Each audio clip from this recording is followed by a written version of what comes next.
Al bar Armando di Cerea a Verona gli scontrini hanno il volto di Benito Mussolini. Da 9 anni Maristella Finezza, esercente di Via Paride, agli avventori del locale che gestisce insieme alla figlia Marica, consegna infatti il conto con immortalato il Duce. In questi giorni è stato proprio un cliente a postare sui social la singolare ricevuta, suscitando non poche reazioni tra chi sostiene la barista e chi invece ipotizza anche il reato di apologia al fascismo. Lo scontrino nostalgico del ventennio aveva fatto già scalpore al suo esordio ad ottobre 2014, quando il locale l'aveva proposto per ricordare la marcia su Roma. «Non ci penso proprio a toglierlo», commenta Finezzo. «Non mi sembra di danneggiare qualcuno, la porta del mio bar è aperta a tutti». La ricevuta, divenuta in poche ore virale, è finita anche tra i commenti della giornalista Selvaggia Lucarelli. Questa barista va avanti indisturbata a stampare scontrini col Duce da 9 anni e tutto va bene, scrive in un post. Prima lo faceva solo ad ottobre per celebrare la marcia su Roma, ora con il governo Meloni ha trovato il suo slancio e lo fa stampare tutto l'anno. Questo è Sveglia Veneto, il primo podcast dedicato all'informazione vista da Nord-Est. Io sono Jack Calcetto, oggi è venerdì 8 settembre 2023, la prima notizia del giorno riguarda la barista che fa lo scontrino col Duce. Succede nel Veronese, a Cerea. La notizia sul Corriere del Veneto nell'articolo di Roberta Merlin, di cui vi ho letto la prima colonna.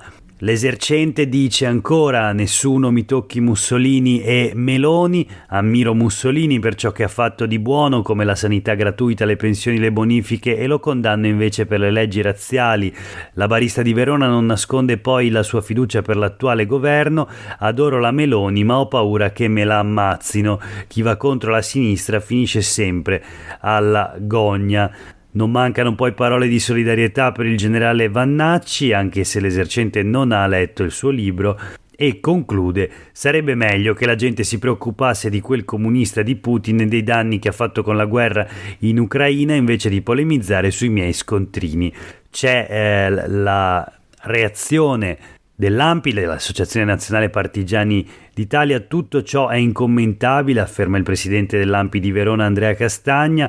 Affermare che il Duce abbia fatto qualcosa di buono, citando la sanità pubblica, riforma del 1978 dell'ex ministro Tina Anselmi, nonché partigiana, conferma che la signora ignora la storia nei suoi aspetti fondamentali. La condanna alle dittature non è un'opinione, ma un dovere morale. La notizia anche sui quotidiani del gruppo Gedi: il Duce sugli scontrini, vanto del bar di Cerea, tranquilli comunisti, non lo toglieremo mai. Questo è un altro virgolettato naturalmente dell'esercente.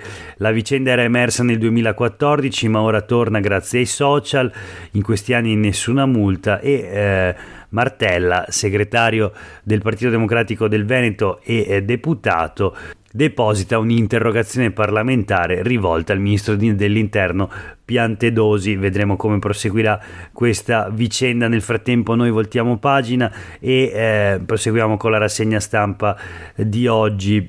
Continua la bagarre e la polemica scatenata dopo le affermazioni dell'assessora regionale Elena Donazzan di Fratelli d'Italia, le affermazioni davanti al carcere di Padova, dove ha parlato della peggiore umanità riferendosi alle persone incarcerate. Allora vediamo rapidamente la rassegna stampa, i titoli sui quotidiani locali di oggi. Partito Democratico e Movimento 5 Stelle, carceri, Donazzan si scusi ma lei non molla. Già ieri nella puntata di Sveglia Veneto avevamo visto le prime reazioni, oggi appunto prosegue il dibattito, prosegue la polemica e soprattutto proseguono le dichiarazioni di Elena Donazzan, esponente di Fratelli d'Italia, che non fa marcia indietro e assolutamente non si scusa, ribadisce: chi è recluso ha fatto qualcosa di male. Il deputato del Partito Democratico Alessandro Zan di Padova dice: Zaia e Meloni intervengano. La senatrice del Movimento 5 Stelle Barbara Guidolin parla di parole offensive. E ancora la consigliera regionale del Veneto che vogliamo, Elena Ostanel, al governo ci sono i suoi sodali, risolvano i problemi. Il consigliere regionale di Fratelli d'Italia, Enoch Soranzo, ricorda invece che in Veneto ci sono dei progetti finanziati dalla regione. Vediamo il Corriere del Veneto: violenza in cella, bufera su Donazzan, da lei odio verbale, non soluzioni. L'opposizione all'attacco piega la sofferenza per fini elettorali, il ministero risolva i problemi. Qui ci sono le dichiarazioni di Vanessa Camani, capogruppo del Partito Democratico in Consiglio regionale. Parlare solo di bassa qualità umana dei detenuti dimostra come l'assessora sia fuori dalla realtà. C'è poi un'intervista doppia, da un lato l'assessora Donazzan, dall'altra una volontaria impegnata da decenni a promuovere progetti all'interno delle carceri. Vediamo cosa dice Donazzan: nelle nostre carceri la peggiore umanità, ma credo che tutti possano riabilitarsi. Donazzan, strumentalizzata ogni mia frase, dice ancora. Il Corriere del Veneto offre un ritratto dell'assessora Elena Donazzan, bassanese, classe 1972, è stata eletta per la prima volta in Consiglio regionale del Veneto nel 2000. Da allora ha rivestito diversi ruoli all'interno della giunta, ora è assessore regionale al lavoro, all'istruzione e alle pari opportunità. Iscritta al Fronte della Gioventù dal 1989, è stata presidente provinciale di Vicenza del movimento giovanile dell'MSI Fronte della Gioventù, appunto, e poi dirigente nazionale di Azione Giovani dal 1996 al 2005. Componente dell'Assemblea Nazionale di Alleanza Nazionale, è stata consigliere particolare dell'allora ministro Alemanno, oggi milita in Fratelli d'Italia. E ancora, dice Elena Donazzan, rispetto alle sue dichiarazioni davanti al carcere di Padova, non volevo generalizzare e comunque non significa che i detenuti siano un'umanità irrecuperabile. Semplicemente, però, stando alle sue dichiarazioni, l'umanità peggiore. Vediamo cosa dice invece Ornella Favero, da decenni impegnata nel promuovere progetti all'interno delle carceri. Dice: le prigioni non sono una discarica, quelle dell'assessore sono parole pericolose, così si giustificano i maltrattamenti.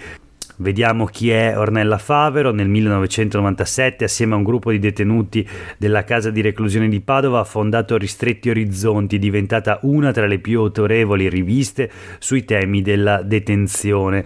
Autrice di libri, organizza convegni sulla legalità ai quali partecipano rappresentanti delle istituzioni e della società civile. Dal 2015 è presidente della Conferenza Nazionale Volontariato Giustizia, che rappresenta enti, associazioni e gruppi impegnati dentro e fuori le mura degli istituti di pena. In carcere c'è l'umanità dolente, dice Ornella Favero, emarginata, l'umanità che alcuni politici vorrebbero soltanto nascondere. Chiudiamo questo segmento della rassegna stampa con la notizia, sempre questa, sempre la polemica sulle parole pronunciate dall'assessora regionale di Fratelli d'Italia Elena Donazzan. Chiudiamo, dicevo, con l'articolo pubblicato invece dai quotidiani del gruppo Gedi. Detenuti, peggiore umanità, Donazzan insiste, è bufera. Arriva la marcia indietro solo sulle regole di ingaggio. Una parte appunto della sua dichiarazione davanti al carcere di Padova era relativa proprio alle regole di ingaggio, che diceva Donazzan non esistono regole di ingaggio assolute, e invece precisa in una nota ufficiale ieri Donazzan: le regole di ingaggio sono fondamentali perché mettono il più possibile in protezione gli agenti nelle loro azioni. Quindi su questo una marcia indietro, ma invece sul resto assolutamente no, come abbiamo visto anche nell'intervista sul Corriere del Veneto. Il Partito Democratico parla di frase indegna e deumanizzante.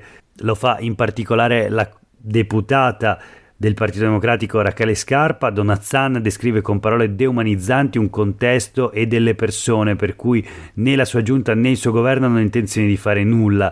Perché non chiedersi come migliorare le condizioni del carcere? Sarà perché quella è la peggiore umanità, quella che deve rimanere segregata per sempre, quella che poco importa se si suicida in cella. Questo per quanto riguarda la bufera su Elena Donat-San e la sua ennesima dichiarazione assolutamente fuori dalle righe, soprattutto l'ennesima dichiarazione in cui l'assessore regionale alle pari opportunità si scaglia contro una minoranza sicuramente svantaggiata e oppressa. Voltiamo pagina e chiudiamo la rassegna stampa di oggi con due notizie flash. La prima riguarda ancora la politica regionale, i movimenti all'interno del centrodestra. Vediamo che succede con un retroscena di Filippo Tosato sulle pagine dei quotidiani del gruppo Gedi. Caner verso Forza Italia, accende il toto rimpasto, nella giunta regionale spunterebbe il nome di Favero. Voci sempre più insistenti danno per prossimo l'addio alla Lega dell'assessore Caner, appunto, che è assessore al turismo nella giunta Zaia e che è soprattutto esponente della Lega. Zaia a questo punto vorrebbe mantenere gli equilibri di partito e di rappresentanza territoriale e quindi per questo spunta il nome di Favero, attualmente consigliere regionale della Lega e appunto di Treviso, della circoscrizione di Treviso, proprio come Caner. Ci sono anche le dichiarazioni di Silvia Rizzotto, consigliere regionale leghista e di assoluto rito zaiano. Dice: lavoro e lavorerò per i veneti in coerenza con la parola data al presidente Zaia, smentendo quindi qualsiasi voce su un suo possibile passaggio a Forza Italia. Vedremo come proseguirà questa vicenda. Nel frattempo continua la campagna acquisti di Flavio Tosi, ex sindaco di Verona, ora deputato e coordinatore regionale di Forza Italia, che sta reclutando tantissimi esponenti dei partiti del centrodestra, in particolare appunto proprio della Lega, il partito da cui proviene lui stesso. Chiudiamo la rassegna stampa di oggi con una notizia invece in tema di sanità sulle pagine del Corriere del Veneto, un'intervista a Claudio Pagano, un medico che si è trasferito dall'ospedale di Padova a quello di Al Jubail. Dice: bella esperienza anche se non facile come si pensa, stipendio, liste d'attesa e Sharia, ecco come vive un medico in Arabia.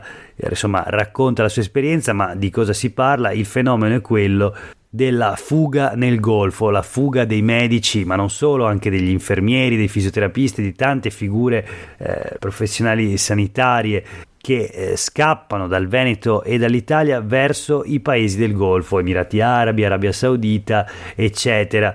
Sul Corriere del Veneto di mercoledì Fouad Aodi, presidente dell'Associazione Medici Stranieri in Italia, ha lanciato l'allarme: cresce il numero di medici, infermieri e fisioterapisti diretti nei paesi del Golfo. Ne abbiamo parlato nella puntata di Sveglia Veneto proprio di mercoledì. A convincere i sanitari a spostarsi nella penisola araba sono gli stipendi molto più alti, alcuni benefit, ma anche la possibilità di svolgere la professione in contesti meno logoranti e più gratificanti. Insomma, continua la fuga dei medici dalla sanità veneta, mentre la puntata di Sveglia Veneto finisce qui. A tutte e tutti voi un buon fine settimana. Il podcast torna con la rassegna stampa lunedì mattina come sempre.